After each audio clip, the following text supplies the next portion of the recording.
حدیث شریف میں آتا ہے کہ المجالس فی الامانہ، مجلس کی جو بات ہوتی ہے وہ امانت ہوتی ہے۔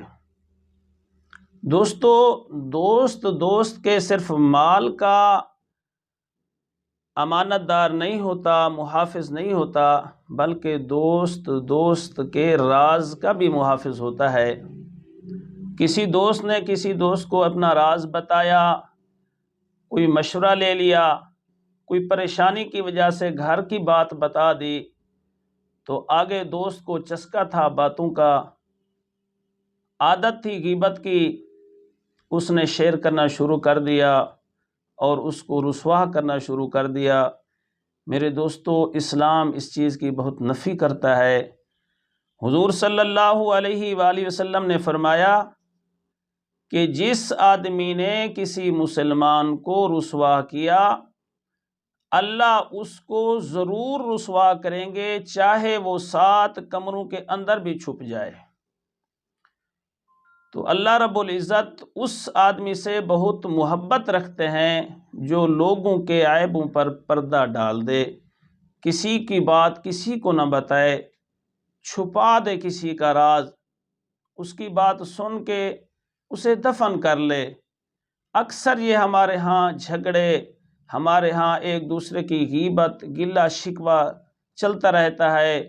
ہم تو یہ کہتے ہیں کہ یہاں ہماری گپ شپ چل رہی ہے۔ دوستو، یہ گپ شپ ہرگز نہیں ہے، یہ وہ ایسی زہر ہے کہ جو ہمارے ایمان کا نقصان کر رہی ہے، یہ ایسی آگ ہے جو ہمارے اعمال صالحہ کو کھا جاتی ہے۔ تو محفل میں، مجلس میں، یا کوئی دوست کسی سے مشورہ لے، کوئی اپنے راز کی بات بتائے تو اسے محفوظ رکھنا چاہیے، یہ بھی ایک نیکی ہے، اسے آگے شیئر نہیں کرنا چاہیے۔ دوستو، حضرت انس بن مالک کو حضور صلی اللہ علیہ وآلہ وسلم نے فرمایا کہ انس، جاؤ فلاں کام کر کے آؤ، لیکن خیال رکھنا کسی سے کوئی بات نہیں کرنی، کسی کو راز نہیں بتانا۔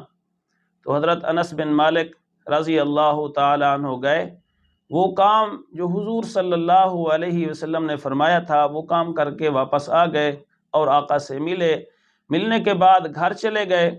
تو گھر جب جاتے ہیں تو ماں نے پوچھا، انس لیٹ آ رہے ہو، دیر سے آ رہے ہو، کیا بات ہے، کہاں گئے تھے؟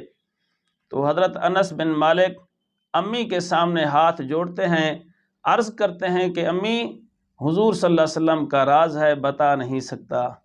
تو امی آگے بڑھی، حضرت انس کا ماتھا چوما، بوسہ دیا، پیار کیا اور دعا فرمائی، میرا بیٹا، اللہ تجھے دنیا آخرت کی سرخروئی، دنیا آخرت کی کامیابی اور بھلائی نصیب فرمائے۔ بیٹا، جس طرح حضور نے فرمایا ہے بس اسی طرح اس پر عمل کرنا، میں راضی ہوں۔